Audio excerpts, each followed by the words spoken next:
When the Duke of Kent bowed his head one last time, the world believed it was a routine handover. Cameras flashed, crowds applauded. The news cycle moved on. But within royal walls, this moment marked something far greater, a transfer not just of duty, but of destiny. It was the quiet passing of an era, the kind of gesture that seemed ceremonial on the surface, but carried the weight of centuries beneath it. For the first time in a long reign of stability and secrecy, something inside the monarchy shifted. Those who truly understood the language of tradition knew that what had just unfolded was not a formality. It was a signal. Behind the polished smiles and formal applause, unease simmered. The royal household, already fragile under the strain of modern scrutiny, felt an invisible tension ripple through its corridors. The Duke's decision had not been made lightly, nor had it been universally welcomed. Some courtiers whispered that he had broken unspoken hierarchies. Others claimed he had done the one thing forbidden in a monarchy built on patience. He had acted with foresight. The palace press office released its carefully worded statement, calling it a graceful transition of tradition. But privately, those words were met with silence. It wasn't the transition that unsettled them, it was to whom the torch was passed. To the public, the ceremony seemed ordinary, another royal spectacle crafted for optics. But for those who knew Duke's long and complicated history, this was the culmination of something profound. For decades, he had been the bridge between two generations, one rooted in the discipline of the Queen's era, and another caught in the chaos of modern monarchy. Now, as he stepped back, he left behind a void only one figure could fill, an unexpected figure. The young Princess Charlotte, a child with grace beyond her years, had been chosen not as a token of continuity, but as the vessel of a calculated prophecy.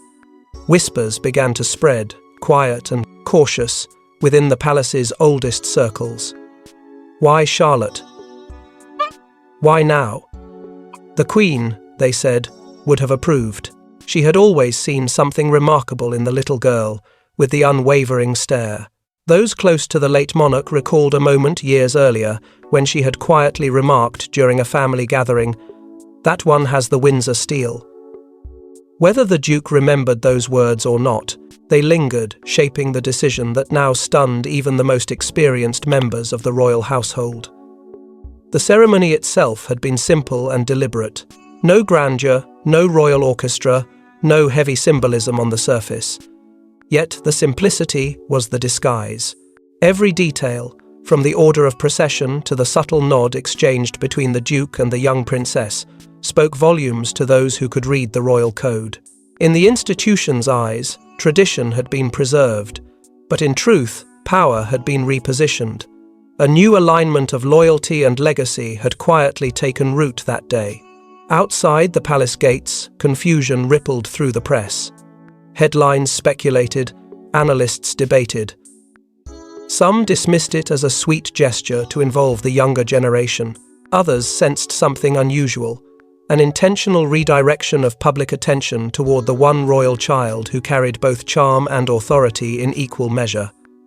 A ceremonial surprise, one newspaper called it. But the older reporters, those who'd spent lifetimes decoding royal theatre, sensed more. They recognized the Duke's final act not as a retirement, but as a declaration. Within hours, social media exploded with images of Charlotte's poised expression, her subtle composure compared to her brother's youthful energy. The contrast did not go unnoticed. She appeared, even in innocence, as if aware that something sacred had been entrusted to her. And perhaps, in a way only destiny understands, she was. The Duke, frail yet determined, had chosen to pass his final ceremonial role to her, knowing that the crown's future required not just lineage, but legacy, and that legacy now rested in her tiny hands. But what the world didn't see, what the cameras could never capture, were the long conversations, the secret letters, and the quiet fears that preceded this moment. Because the ceremony was only the surface, the ripples of that moment began long before Charlotte even knew her name carried a destiny written in royal blood. From her earliest years, Princess Charlotte was no ordinary royal child. While her brothers played, she listened. While others ran across marble floors, she watched. The palace staff whispered about her composure, calling it eerie, even regal. They said she had the Queen's gaze, that unmistakable look of calm authority that once froze entire rooms to silence. Her presence carried a gravity far beyond her age, and though she rarely spoke out of turn, when she did, her words seemed deliberate, almost practiced. It was as if she understood, even in her innocence, that the world expected something from her, a kind of quiet greatness that could not be taught, only inherited. Those who worked closest to her often recalled the peculiar stillness that followed her through the corridors of the palace. Unlike other children her age, Charlotte seemed drawn not to games, but to people, the ones who mattered. She asked questions far too mature for her years, questions about duty, about history, about why her great-grandmother's face appeared on coins and portraits all over the world. And when the Duke of Kent began to notice this rare curiosity, he did something nobody expected. He took her under his wing. It began with brief meetings, light conversation, gentle lessons in etiquette. But as months passed, those moments deepened into something more meaningful, a mentorship rooted in legacy. The Duke, known for his traditional loyalty and quiet influence, saw in her what others were too afraid to acknowledge: potential. He began to guide her through the unspoken rules of monarchy, the art of restraint, the power of silence, and the burden of legacy. He taught her what every royal must eventually learn: that crowns are not given, they are earned through endurance. To the Duke, Charlotte wasn't just a child, she was the embodiment of continuity, a living reminder that the monarchy could adapt without surrendering its soul. But not everyone shared his conviction. Inside the royal household, whispers grew louder. Some courtiers believed the Duke was overstepping, creating a narrative that might one day overshadow those directly in line for the throne. Behind the facade of unity, subtle rivalries began to surface. The palace has always been a place of invisible competition, and now, even among the youngest generation, comparisons began. While Prince George was celebrated as the heir, Charlotte's name carried a different kind of promise, one built not on title, but temperament. She didn't need to demand attention, she commanded it effortlessly. Royal advisors, ever attuned to perception, began to notice what the Duke had seen all along. In meetings and private discussions, her name came up more often, not as a successor, but as a symbol. The monarchy, they feared, was losing its hold on the public. Scandals, divisions, and modern scrutiny had eroded the institution's mystique. But Charlotte, she had something rare. She represented innocence untouched by controversy, dignity without stiffness, and charm without rebellion. It wasn't long before advisors quietly began weaving her image into the palace's public relations strategy. Her appearances became more frequent, her photographs more carefully chosen. Every smile, every wave was curated to remind the public of the stability of hope. Behind these decisions lay a deeper truth. Charlotte had become the monarchy's quiet insurance policy. Even those who never admitted it aloud understood what was happening. In an age when public trust wavered, she was becoming the face of the future, a figure who could restore faith when the crown's brilliance began to dull. The family saw it too, even if they never said it outright. At family events, she was subtly placed near the center. Her presence carried balance, her calmness softened tension. It was as though, without realizing it, she had become the silent bridge between past and future, a child whose grace could heal the fractures of a weary dynasty. And so, as the world continued to move, so did she, quietly, steadily, into the heart of royal destiny. She didn't seek attention, but attention found her. The Duke's influence, the advisor's strategy, and the family's unspoken acceptance all converged around her like invisible threads, weaving her image into something larger than childhood itself. By the time she could read her own headlines, Charlotte had already become more than a princess. She was an idea, a symbol of renewal in a house haunted by its own history. As Charlotte grew, so did the quiet storm surrounding her, because every kingdom that endures must eventually choose its savior. Long before the cameras caught the Duke's trembling hands, his mind had already crossed the point of no return. The public saw a frail old man, loyal to the end, fulfilling yet another ceremonial duty in a life defined by protocol. But what they didn't see was the invisible weight of a mission decades in the making. Within the walls of his private study, beneath layers of silence and dust, lay diaries and letters that told a different story, one of duty beyond duty, of promises made not to monarchs, but to legacies. He had been entrusted with a task that few would ever understand, to protect the bloodline, not just by name, but by conviction.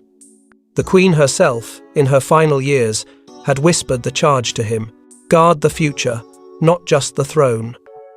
Those words became his compass, and in their shadow, he began his secret work. The Duke's disillusionment with the modern royal generation had grown over time, quietly but steadily. He had watched a family once bound by discipline become fractured by modernity scandals, politics, and spectacle. Tradition was fading, and with it, the monarchy's sacred mystery. He saw heirs more interested in optics than oaths, courtiers more loyal to tabloids than to truth. To him, the crown was not a title, it was a covenant, one he believed the younger generation no longer understood. And he started looking elsewhere. He sought not the loudest, but the truest. Not the one next in line, but the one fit to carry the spirit of the crown. That search led him to the girl the Queen had once called the steel within the silk. Among his letters was one coded message that, for years, puzzled even those closest to him. In it, he referred to the girl with the steel eyes. Historians might have mistaken it for a poetic reflection, but those who knew the Duke's way of writing recognized it for what it was, a prophecy disguised as prose. He had seen in Princess Charlotte a reflection of what the monarchy had lost. Dignity without arrogance, grace without performance, command without cruelty. She reminded him of the old Queen in her youth, a woman who ruled not by charm, but by unyielding steadiness. It was this rare composure, hidden behind childhood innocence, that convinced him his mission had found its vessel. Throughout his long career, the Duke had been the monarchy's silent vault. He had buried scandals before they reached the press, mediated feuds before they reached the throne, and maintained alliances older than most could remember. He had been called many things, a relic, a shadow, even the last true royal. But behind every whisper of irrelevance, he continued his quiet guardianship, gathering those still loyal to the ancient order. When others dismissed his traditions as outdated, he tightened his circle, bringing together a small group of royal elders bound by one unspoken promise, that the soul of the crown would never be diluted by time. Together, they devised what they called the line of continuity, a plan to ensure that when the inevitable storms came, the monarchy would not fall into hands too weak or too willing to bend. The Duke knew he couldn't dictate the future, but he could influence its course. Every public engagement, every photograph, every subtle appearance of Princess Charlotte by his side was not coincidence. It was orchestration. He was teaching the world to see her not merely as a royal child, but as a symbol of the monarchy's endurance. Every gesture, every glance, was designed to reawaken reverence. In doing so, he restored the crown's forgotten language, one of restraint, strength, and silent authority. But such a mission was not without cost. The younger royals began to notice the shift, sensing that an older power was at play. Some saw it as favoritism. Others saw it as defiance. Yet the Duke remained unflinching. To him, tradition was not the enemy of progress, it was its foundation. Without it, the crown was nothing but a glittering ornament atop a hollow house. He understood the stakes better than anyone. To preserve the monarchy, he would have to bend its bloodlines before they broke themselves. And he did what no one else dared. He chose the future not by birthright, but by merit of spirit. When the Duke finally stepped into the public eye for that final ceremony, trembling but resolute, no one could grasp the enormity of what he was truly handing over. His was not a farewell, but a coded declaration that the future had already begun to shift. The old guard had moved its piece quietly, deliberately, forever altering the game, and in that move, Charlotte's name was now engraved on destiny's chessboard. Not everyone cheered Duke's final act. Within Buckingham's gilded corridors, whispers turned into quiet fury. Some called it favoritism, others went further: treason. To the public, it was a ceremonial moment wrapped in smiles and tradition. But behind those smiles, behind the well-rehearsed statements and carefully edited photographs, a storm was brewing. For the first time in years, the House of Windsor stood divided not by scandal or politics, but by something far more dangerous. And at the heart of it all stood a child who had done nothing but exist.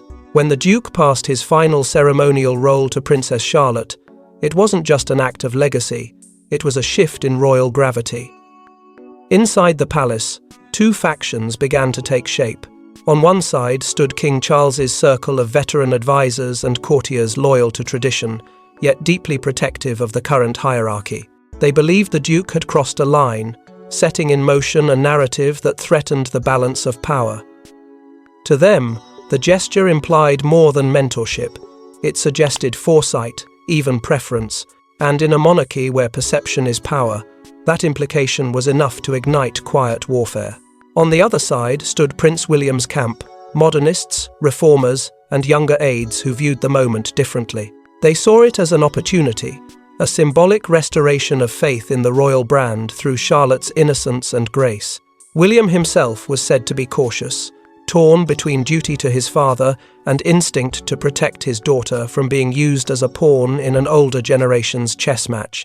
Every glance at the headlines, every whispered briefing from aides, deepened his unease. He knew how stories inside the palace worked. They didn't need to be true to cause damage, they only needed to sound true. And then there was Camilla. Her influence in these delicate matters had grown considerably since the coronation. But the Duke's final act had rattled her composure.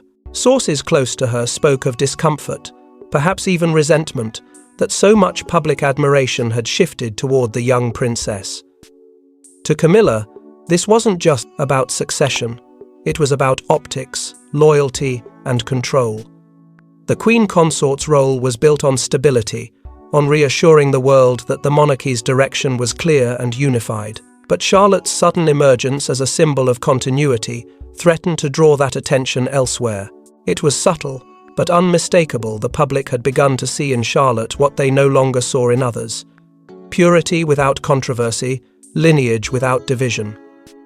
Within the palace, conversations turned sharp, meetings grew tense. The press office scrambled to maintain consistency between statements, ensuring no one interpreted the ceremony as anything beyond what was intended. But the damage was already done. Royal watchers began publishing speculation about succession training, while insiders whispered that the Duke's decision was part of a larger plan, a plan shaped years before the Queen's passing. Some said it was his final gift to the monarchy, others believed it was his rebellion against it. Yet beneath the politics and press, something deeper haunted the family. The Queen's shadow lingered over every discussion, her legacy both guiding and burdening those left behind. Every royal act, every public word, was weighed against what she would have done. Her ghostly presence loomed not as memory, but as measure. For some, it was reassurance.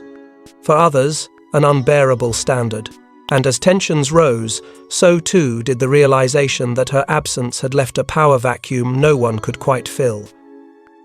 The public, too, began to split.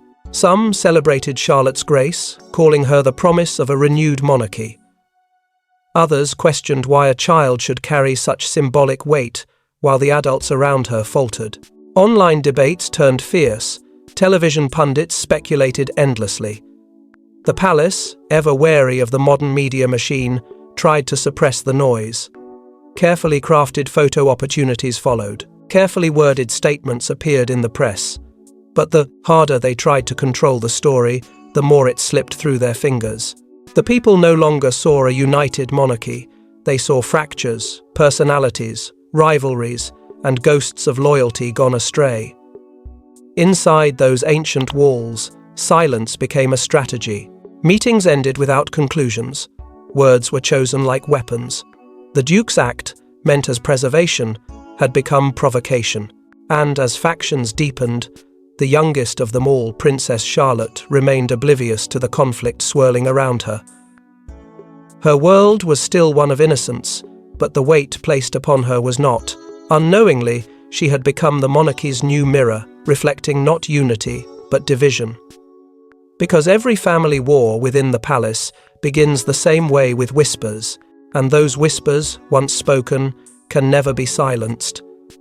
But the monarchy's greatest battles are never fought in public. They unfold in silence, between family and fate. While the public saw a cheerful princess, inside Windsor Castle's old library, a very different education was taking place. Far from the playful laughter and photo opportunities that the world adored, Charlotte's true schooling began in whispers, guarded by silence and sealed by tradition. Her tutors were not ordinary instructors. They were chosen from the same discreet circle that had once molded monarchs, diplomats, and strategists. Each lesson was layered with meaning. She was not merely taught to speak, she was taught when silence carried more power than words. She wasn't learning to smile for cameras, but to measure the weight of every gesture, every glance, every decision. And as her lessons deepened, Charlotte began to realize something unsettling. Her life was not unfolding naturally. It was being designed. The Duke's shadow lingered over every page of her education. Even after his passing, his influence remained woven into the structure of her learning.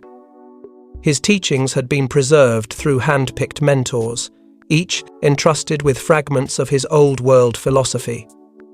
They told her stories of loyalty and betrayal, of rulers who survived by intellect rather than authority. "The throne," one of them murmured during a late evening lesson, "is not inherited, it's earned every single day." These words etched themselves into her conscience.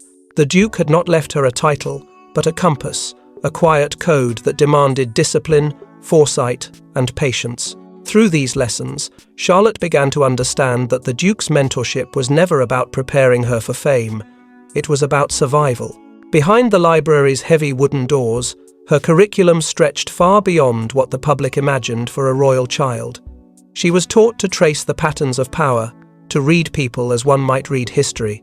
Her mentors introduced her to the art of quiet influence, how to steer without appearing to lead, how to listen when others believed they were being heard. They called it shadow governance, the unseen art of maintaining stability, while the world above played its visible roles.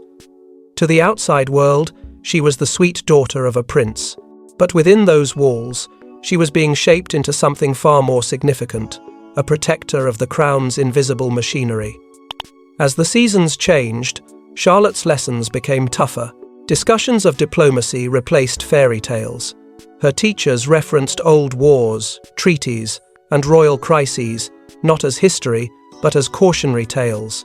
Each story carried a hidden message, that weakness at the top can destroy an empire, and that emotion, however human, is the greatest liability for those destined to lead. She would sit quietly, absorbing every word, her young mind grasping ideas most adults would struggle to carry. There were moments when she longed to simply be a child, but even that innocence was being carefully managed, allowed in public, discouraged in private. It was during these years that she began to mirror the discipline of Benitez, her great-grandmother, Queen Elizabeth II. The resemblance was not just in posture or expression, but in essence. Both had been prepared long before they understood why. Both had been told their duty outweighed their desires. And as Charlotte grew into her role, the echoes of Elizabeth's early life became unmistakable. Her tutors often spoke of the Queen's quiet strength, her lifelong devotion to balance and restraint. The parallels were not coincidence, they were deliberate design. The same ancient institution that once sculpted Elizabeth was now carefully forging Charlotte, line by line, choice by choice. But even as she absorbed this immense responsibility, an invisible burden began to form within her. The knowledge that her future was not truly her own began to weigh heavily. Each lesson, each correction, each whispered warning chipped away at her freedom and replaced it with purpose. There were nights when she would sit in silence, staring at the old portraits of monarchs who had once stood in her place, wondering if they too had felt the same pull between destiny and self. Yet in that tension, something powerful was awakening, an instinct for leadership that was neither forced nor fragile. Every carefully constructed lesson, every quiet correction, Every hidden truth taught her that she was not being raised for privilege but for preservation. Her tutors called it preparation, but Charlotte was beginning to suspect it was a prophecy. Because preparation, after all, is nothing without purpose, and soon a royal tragedy would push Charlotte from pupil to symbol.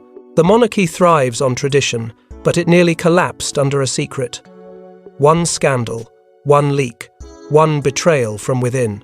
It began quietly, like all royal crises do, with whispers in the press and murmurs in Parliament. But when the truth emerged, the damage was already done. Documents, sensitive, damning, and undeniably real, had found their way into the hands of journalists. They spoke of misused funds, internal conflicts, and correspondence that revealed private rivalries inside the royal circle. The monarchy, once untouchable, suddenly looked human and dangerously flawed. In the span of days, centuries of discipline and dignity cracked beneath the weight of one betrayal. The crown didn't shimmer, it trembled. The media descended like vultures. Headlines screamed of hypocrisy, betrayal, and decay within the House of Windsor. Commentators dissected every sentence, every leaked memo, searching for signs of guilt. Was it corruption or merely incompetence? The public wanted answers, and for the first time in generations, the palace had none to give. Every statement seemed too polished, every silence too loud. Overnight, the institution that had stood above politics became trapped inside it. Royal supporters demanded accountability, while critics called for reform or even abolition. It wasn't just a scandal, it was an existential crisis. Inside the palace, chaos reigned. Doors that had always been open slammed shut. Accusations flew from one royal household to another. Senior aides pointed fingers. Junior staff disappeared without explanation. The king's advisors scrambled to contain the damage, but it was too late. The trust had been broken, and once lost, trust cannot be restored by decree. Even within the family, alliances faltered. Charles's camp blamed William's team for being too modern, too loose with control. William's camp, in turn, whispered that the king's advisors had failed to adapt to the times. And somewhere in the middle of it all, unspoken but palpable, was fear. Fear that this was how the monarchy would finally fall, not by revolution, but by exposure. Then came the twist no one expected. Amid outrage and suspicion, one face emerged untouched: Princess Charlotte. Her name appeared nowhere in the leaked documents, her innocence untainted, her image still pure. While others hid behind palace gates, Charlotte's photographs, smiling, poised, and serene, began to circulate online. Commentators called her the one hope left. For a weary public disillusioned by scandal, she became a symbol of what the crown should be: unblemished, sincere, and above deceit. The same media that had once devoured the royals now turned to her as a reminder that not all within the monarchy was corrupted. Backstage, Palace acknowledged the opportunity. Advisors, desperate to restore faith, began reshaping Charlotte's image not as a victim of scandal, but as its antidote. Her scheduled appearances subtly increased. Photographers were given controlled access. Every public outing was carefully crafted to project innocence and quiet resilience. She didn't speak publicly, but she didn't need to. Her presence alone calmed the narrative. People began to draw parallels to the late Queen's early years, a young girl embodying grace amidst turmoil. It wasn't just a chance. It was designed. And then, amid the chaos, another revelation emerged. A private letter from the late Duke of Kent was uncovered, discovered among his old estate papers by one of his loyal aides. In it, he wrote of the child who would steady the throne when all others faltered. He spoke cryptically of foresight, of grooming a future that could not be corrupted by present flaws. The timing of its discovery sent shockwaves through the palace. Was this coincidence, or the Duke's final intervention from beyond the grave? To the royal loyalists, it was a prophecy fulfilled. To skeptics, a legacy manipulation. But regardless of belief, one truth became undeniable. The Duke's unseen hand had once again altered the course of history. In public, Charlotte's gentle smile became a balm for a wounded institution. Behind closed doors, The adults who had failed her legacy now hid behind it. The monarchy's survival instinct had found its vessel not through strategy, but through innocence. The crisis had taken from her childhood something irreplaceable, yet given her something powerful in return: purpose. What had begun as a scandal threatening to dismantle the crown had, in a strange twist of fate, given it a savior it never anticipated. Because in the end, when the monarchy trembled, it wasn't the king or the heir who steadied it, it was the child they had underestimated. Out of chaos came clarity, and from the ashes of scandal, Charlotte began her quiet ascension. The palace called it a symbolic continuity. But when the Duke of Kent handed Charlotte the royal standard, the silence spoke louder than applause. This wasn't continuity. It was coronation in disguise.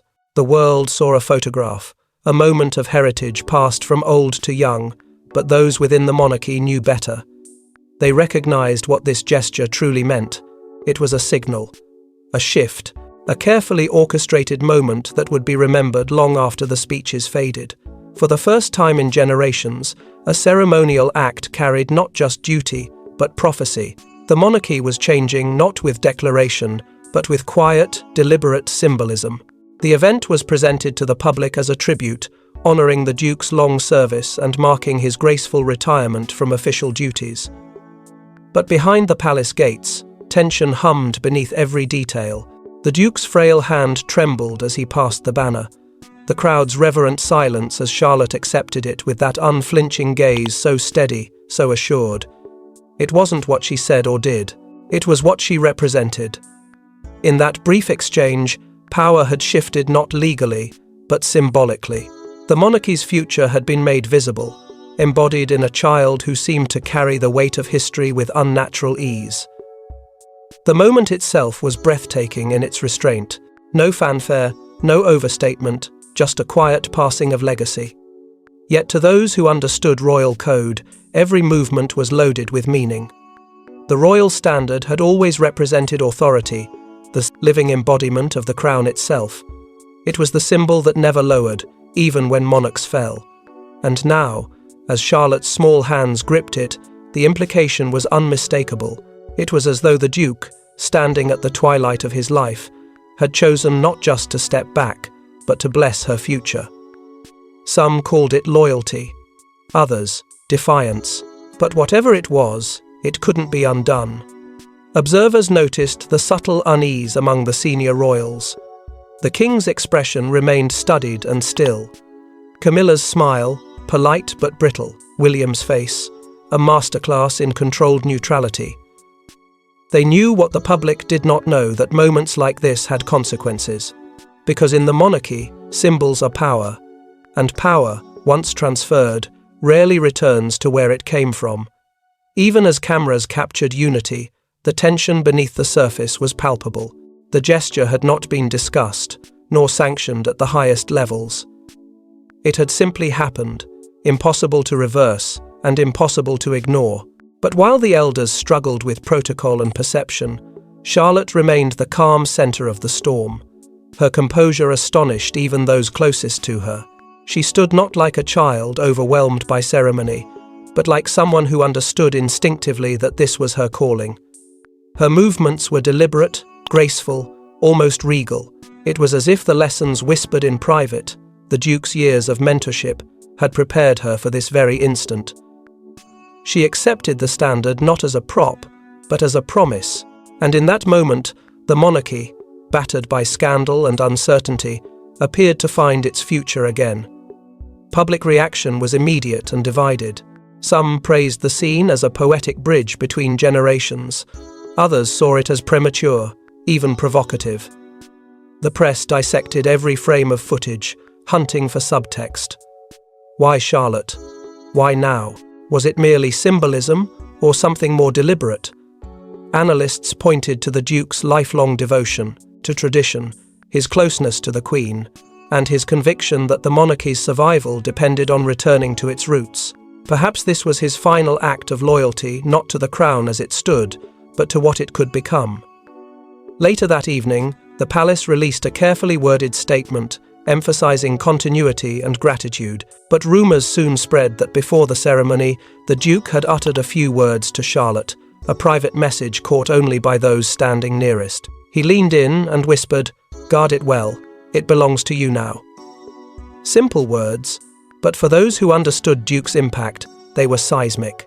Because at that moment, the meaning of the handover became clear. It wasn't a farewell, it was the beginning. The ceremony ended, but something far greater had begun the rewriting of royal succession, one subtle move at a time. By the time she turned 10, Princess Charlotte had already become more than an heir. She had become a symbol. In her, the monarchy found something it had long been losing: balance. To the public, she represented innocence untouched by politics. To the institution, she was the embodiment of controlled power, a quiet reassurance that the legacy of the crown still carried meaning. Analysts called her the monarchy's insurance policy, a phrase that echoed across headlines and talk shows alike. But within the palace, away from cameras and ceremony, senior courtiers spoke differently. They saw in her not just potential, but inevitability. A force quietly being molded, a future not waiting to arrive but preparing to take shape. Charlotte's popularity rose not through spectacle, but through silence. She spoke rarely, appeared briefly, and smiled just enough to seem human but never vulnerable. In a world where every royal misstep became global gossip, her restraint was refreshing. Crowds admired her composure. Journalists compared her to her great-grandmother in tone and temperament. Every appearance, every public word, was analysed and reinterpreted as evidence of the monarchy's resurgence. She had become, unintentionally, the bridge between nostalgia and modernity, the old world's discipline wrapped in the charm of a new generation. The monarchy had found its mirror again, and in that reflection stood a child whose presence alone began to heal what decades of controversy had fractured. Behind closed doors, her training continued, more subtle now but no less intense. After the Duke of Kent's passing, a new circle of mentors took his place. Figures loyal to his philosophy, men and women who understood that his vision for Charlotte was not about ceremony, but survival. They spoke to her of balance between duty and self, between compassion and control. They reminded her that leadership was not about ruling, but enduring. Every lesson carried traces of the Duke's influence, his words now repeated like sacred doctrine. The crown isn't worn, it's carried. And Charlotte carried it well, even before it was hers. The king, once indifferent to the growing fascination around his granddaughter, began to see her differently. What had started as quiet admiration evolved into calculated acknowledgement. He had underestimated the ripple effect of the Duke's final act and was now forced to reckon with it. Public affection had chosen its favourite, and it wasn't the reigning monarch, it was the child destined to outshine them all. His advisors warned of imbalance, of overshadowing the next in line, but the king saw something else: necessity. The monarchy needed a future, and the future was standing right before him. His stance softened. He began inviting Charlotte to private briefings, small audiences, even quiet dinners, where decisions were whispered rather than declared. Slowly, subtly, she became part of the machine, listening, learning, and absorbing every secret that shaped power. Yet, even as her role deepened, the old conflict between past and present grew sharper. The modern monarchy preached transparency, equality, and accessibility. But the ancient one, the one preserved in silence and secrecy, still pulsed beneath it, stubborn and proud. Charlotte was caught between both worlds, forced to understand that her destiny would demand more than grace, it would demand sacrifice. The same institution that adored her also expected her to become its anchor, its weapon, and perhaps its shield. And though she never said it aloud, she began to understand what her mentors had always known, that every act of loyalty within the monarchy carries a quiet cost. The world saw only a charming young royal growing gracefully into her role. But behind the curtains, those who truly understood the rhythm of the crown could already sense the change coming. Charlotte wasn't just being prepared for the future, she was the future. Her confidence had matured into command, her silence had become strategy, and within that stillness, A new kind of monarch was forming, not defined by lineage, but by presence. One who would not simply inherit the throne, but redefine what it meant to rule in the modern age. But power rarely comes without consequence, and destiny has a way of demanding its price. The cameras have long since turned away, yet history will remember that day. The Duke's final bow, Charlotte's unflinching gaze, and the silent understanding that the monarchy's next chapter had already been written not in official documents or declarations, but in the quiet certainty that something irreversible had begun. That moment, simple to the world but seismic within royal walls, marked the passing of not just tradition, but purpose. She was not waiting for the crown, she was already carrying its weight, and in doing so, she altered the rhythm of the monarchy itself. In the months that followed, her every appearance carried a new kind of gravity. Crowds didn't simply cheer, they studied her. The public fascination became almost mythic, a collective sense that this young princess, still years from her destiny, somehow embodied a strength the world desperately needed. Reporters called it the Charlotte effect, a resurgence of faith in an institution that had teetered on the edge of irrelevance. Her poise became the monarchy's message, her silence its shield. Every speech, every nod, every fleeting moment in the public eye seemed deliberate, as if even time itself understood that it was witnessing the formation of something enduring. Inside the palace, this transformation was not lost on the family. Subtly, almost imperceptibly, the monarchy began to reshape itself around her image. Branding softened, tone changed, public engagements took on a renewed dignity, drawing from Charlotte's calm steadiness rather than grandeur. The Duke's influence lingered like a ghost in the background, his philosophies, his teachings, his final act of faith now woven into the monarchy's very fabric. Those who once doubted him now saw the wisdom of his defiance. His plan had not been rebellion, it had been preservation, and through Charlotte, his loyalty lived. But beneath the triumph was something haunting. For even as Charlotte's legacy began to take root, there was an unspoken truth.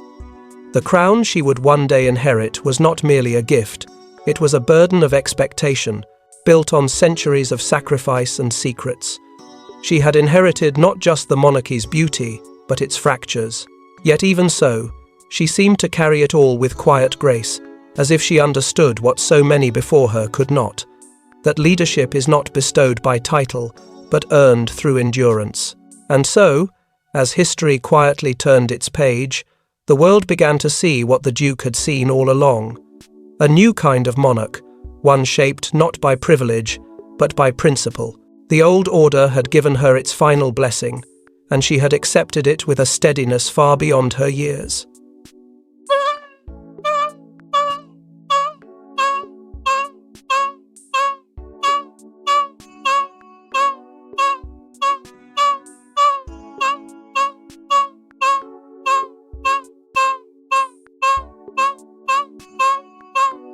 Had only just begun. And so, the crown's story continues not through ceremony or blood alone, but through the will of a child chosen to carry an empire's soul.